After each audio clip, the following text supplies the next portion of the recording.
El anuncio, ¿no? A partir del 1 de enero del año entrante, 2026, un nuevo esquema de ajuste, entonces, su actualización en el esquema de bandas cambiarias. Allí un piso y un techo que ya dejarán entonces de actualizarse a una tasa fija del 1%, sino que se va a estar aplicando lo que es el índice de inflación que publica el INDEC.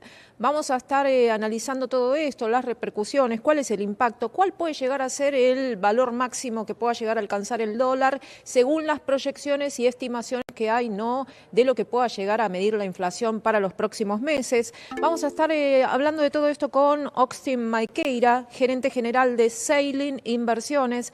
Muy buenos días, Austin. No sé si lo estoy pronunciando bien, si no me vas a corregir ahí tu nombre. Muchas gracias. Gabriela Maidana te saluda.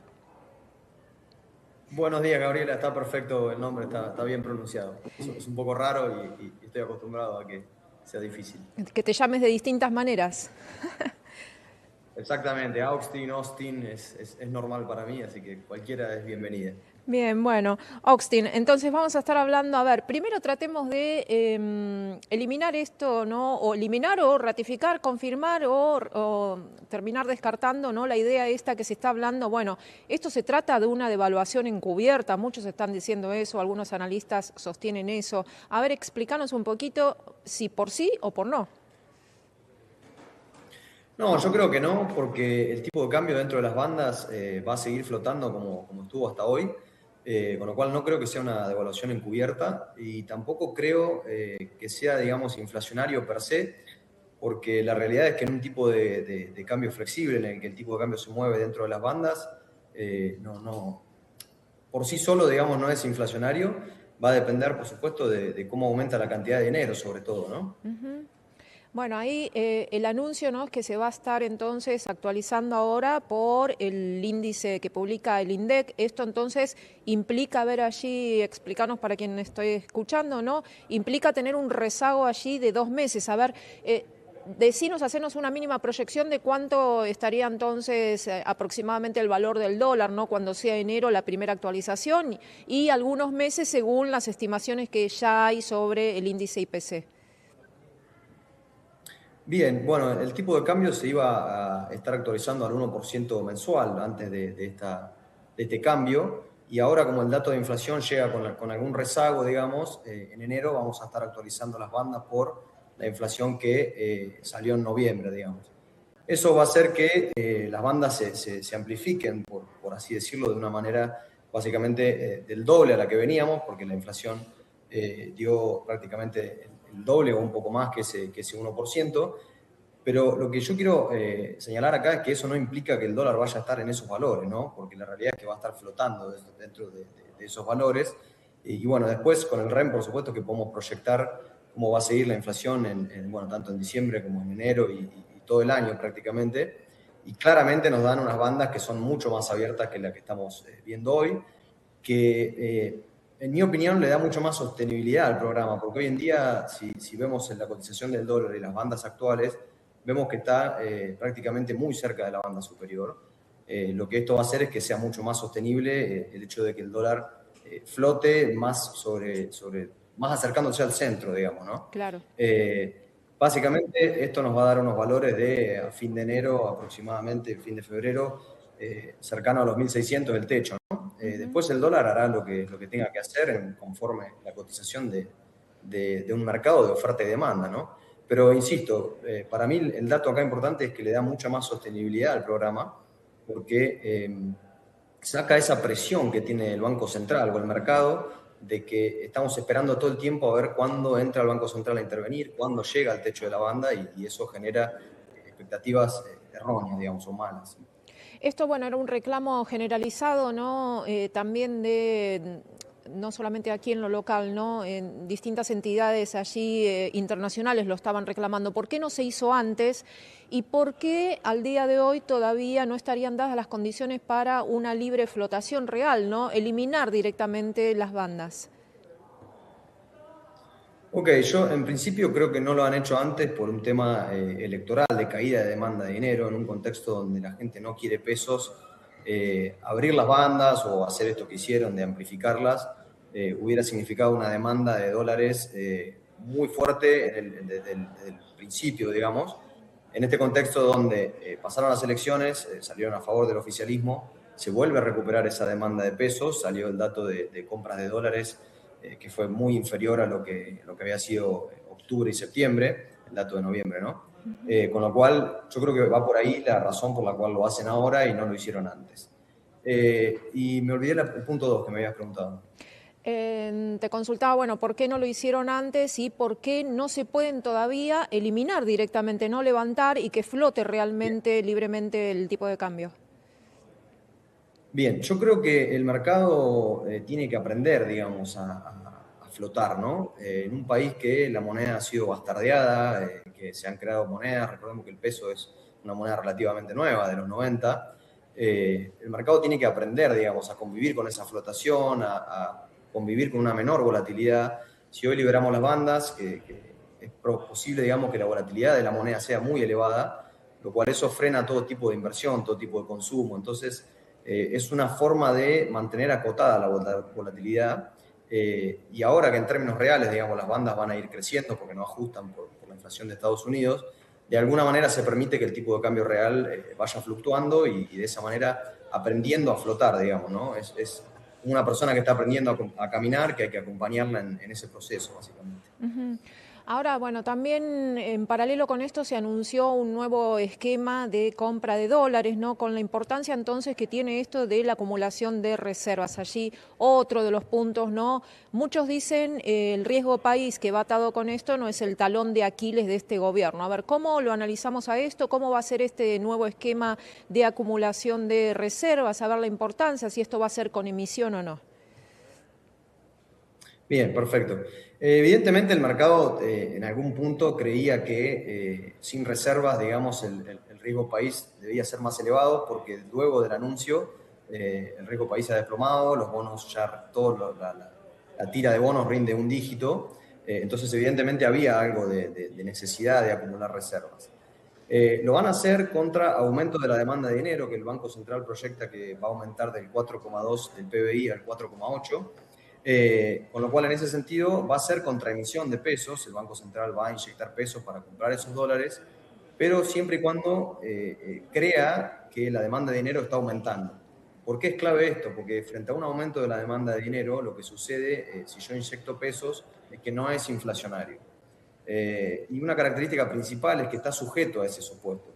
Muchas de las compras de reservas de la mayoría de los bancos centrales es con un monto fijo y todos los días o todas las semanas compran ese monto fijo. En este caso no hay un monto fijo porque se reservan la carta de no comprar si la demanda de dinero no se recompone. O por el otro lado, si los flujos de la balanza de pagos no son suficientes. Esos son los dos supuestos que están haciendo acá y se reservan la carta de, bueno, no comprar si la demanda de dinero no aumenta. Ujú.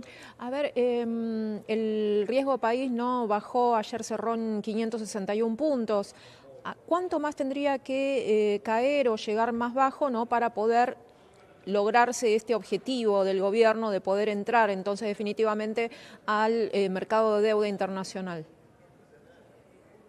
Mira, yo creo que en cierto punto, con ciertos bonos, lógicamente, ¿no? A 2, 3 años ya está virtualmente abierto el mercado, porque ya estamos hablando de un G30 que rinde abajo de 8, con lo cual se podría llegar a hacer una emisión internacional, que creo que es probable que la hagan luego de aprobado el presupuesto, porque necesitan bueno, que la ley esté aprobada para poder emitir deuda, ley Nueva York. Pero a plazos más largos, a plazos mayores a 5 años, faltaría una reducción adicional de unos 150 puntos básicos para poder, digamos, tener esa duration mayor a 5 años.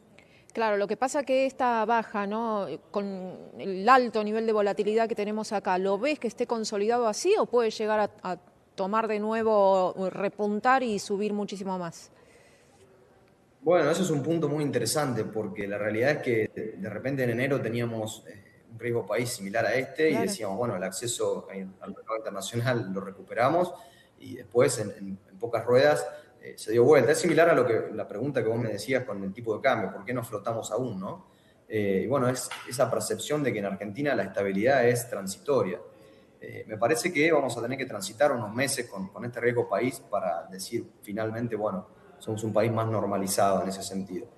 De todos modos, creo que si estas condiciones permanecen, de igual manera va a haber algún tipo de emisión ley Nueva York en el corto plazo, digamos, independientemente de si perdure o no después de esa emisión la volatilidad en la tasa de los bonos, ¿no? Ahora hablando, ¿no?, de las deudas que se tienen que cancelar en enero del año entrante, 2026, bueno, el ministro de Economía dijo, bueno, sobre eso no estamos preocupados porque tenemos cómo hacerlo, bueno, habló allí de algunas cuestiones puntuales. A ver, decinos entonces cuál sería el paquete cerrado que ellos tienen para decir, bueno, esto no nos preocupa, ya lo tenemos directamente resuelto. Perfecto. Estuvieron comprando en los últimos días grandes cantidades de dólares. Hoy los depósitos del Tesoro son 2.000 millones y quizás estén cerca de 2.500, 3.000 millones en los próximos días, con lo cual ahí tienen bastante cubierto el pago sin recurrir ni al swap chino ni al swap americano, que entre los dos suman alrededor de 40.000 millones de dólares. Y recordemos que los vencimientos son muy acotados, es un vencimiento chiquito dentro de lo que es un país como Argentina, con lo cual podrían recurrir a un montón de otras cartas en el caso de que lo necesitasen. De hecho, también está la posibilidad de un repo con bancos por 7.000 millones, con lo cual no veo que sea un problema en absoluto. Yo creo que está garantizado el pago de enero y si no, de otra manera lo reflejarían, digamos, la volatilidad y los precios de los bonos, que hoy en día claramente que está apreciado que se va a pagar y que no va a haber ningún tipo de problemas con eso. Austin, a ver entonces, ya para hacer una conclusión, un balance, ¿dónde pondrías ahí los puntitos o los focos de alerta respecto de todos estos temas? Perfecto, como decía antes, sobre todo en la demanda de enero, ver ese supuesto que hace el Banco Central de un aumento del 4,2 al 4,8, ver si eso realmente sucede, si es menor, si es mayor, y sobre todo los flujos que vengan por el lado de la balanza de pagos. Esto quiere decir los flujos financieros, tanto de empresas como del Estado, en este caso de lo que veníamos hablando del acceso al mercado internacional. Hay un supuesto fuerte de que se mantiene, digamos, el acceso al mercado internacional, tanto para empresas como para el soberano, como para los subsoberanos. Esas son las dos cosas que yo voy a monitorear, que vamos a monitorear para ver realmente si esta compra de reservas va a poder ser factible sin un aumento de la inflación y sin un aumento significativo del tipo de cambio. A priori, el mercado tomó nota y hubo un leve aumento del tipo de cambio, pero realmente creo que fue mucho mayor el efecto positivo del aumento en los bonos que el aumento del tipo de cambio, que ayer al menos había sido de 0,8% la suba en el tipo de cambio. Haciendo una lectura, ¿no?, allí integral de todo esto, los inversores hoy en día, ¿están esto tomándolo como señales buenas o van a todavía esperar un poco allí con cautela, ¿no? ¿O ya están mostrando señales de mayor confianza hacia la Argentina? No, yo creo que la están mostrando y el indicio de eso es la suba que hubo de bonos y bueno, lo que decíamos antes del desplome de las tasas, que ya ningún bono está rindiendo 2 dígitos y en ese sentido creo que la apuesta del mercado ya habló. Por supuesto que falta un montón de suba en la parte de los bonos largos, como decía anteriormente, pero me parece que el mercado ya está haciendo una apuesta fuerte por Argentina y sobre todo en el inversor extranjero, que era el más reticente, me parece que ahora esto es lo que quería escuchar, digamos. Por supuesto que vamos a ver cómo se desenvuelve las variables que mencionábamos hace un rato acerca de los riesgos de este programa, ¿no? Bien, muchas gracias por este contacto y por todo este análisis, como siempre muy gentil. Que tengas lindo día hoy. Perfecto, muchas gracias a vos igualmente. Hasta pronto, hablábamos allí con Austin Maqueira, gerente general de Sailing Inversiones, analizando un poquito entonces el impacto, la repercusión de este nuevo sistema de actualización en el tipo o esquema cambiario, ¿no? Allí el techo y el piso pasan a actualizarse a partir del 1 de enero, según el índice de inflación publicado por el INDEC. Vamos a un breve corte y enseguida volvemos.